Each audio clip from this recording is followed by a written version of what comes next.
Routine হিচাপত আমি যিটো পেট্ৰলিং ডিউটি কৰোঁ ঠিক তেনেকৈয়ে আমি যোৱাকালি গ্ৰেণ্ডিঙৰ ফালে গৈছিলোঁ। তেতিয়া ৰংখেলান বুলি কোৱা এটা জেগাত ৰাতি ঠিক 11টামান বজাত গাড়ী লোড কৰি থকা আমি উমান পাইছিলোঁ। তেতিয়া পিছা কৰি যাওঁতে তেওঁলোকৰো ৰিপৰ্টাৰবিলাক ইনফৰ্মাৰবিলাক ষ্ট্ৰং আছিলে কিজানি। গতিকে আমি তেওঁলোকে উমান পাই গ'ল। উমান পাই যোৱাৰ লগে লগে আমি গৈ পোৱাৰ অলপ আগে তেওঁলোকে গাড়ী চাড়ী তেনেকৈ খুন্দা লোড কৰি থকা অৱস্থাৰ পৰা পলাই গুচি গ'ল। তেতিয়া আমি বৰষুণো পৰি আছিলে।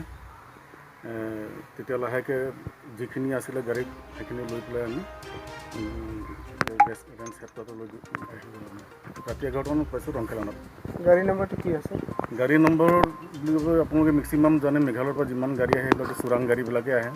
এতিয়া আমি গোটেই চেক কৰিছোঁ। কি কয় সিহঁতৰ যিবিলাক টুল বক্স থাকে কোনো ডকুমেণ্ট নাই আৰু গাড়ীৰো কোনো নম্বৰ চম্বৰ নাই। যদি RC নম্বৰ কিমান হ'ব এতিয়ালৈকে আমি তদন্ত কৰি আছোঁ। এতিয়ালৈকে তাৰ নম্বৰটো সবিশেষ আমি ওলাব পৰা নাই এতিয়ালৈকে, যিহেতুকে তাৰ ডকুমেণ্ট কোনোৱে নাই গাড়ীটোৰ লগত। তাত কিমান পিচ আছিলে আৰু মাৰ্কেট গাড়ী কিমান?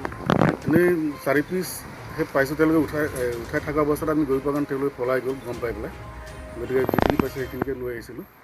গতিকে এতিয়ালৈকে আমি অফিচিয়েলি ওলোৱা নাই। তথাপি জাষ্ট যিহেতুকে 4 পিচে আছে, গতিকে 4 পিচত মানে 1000ৰ পৰা 1500 বা 2000 মান হৈ যাব। আমাৰ গভৰ্ণমেণ্ট ভেলু মাৰ্কেটিং ভেলুটো বেছি হ'ব। মাৰ্কেটিং ভেলুটো 5000 মান হৈ যাব।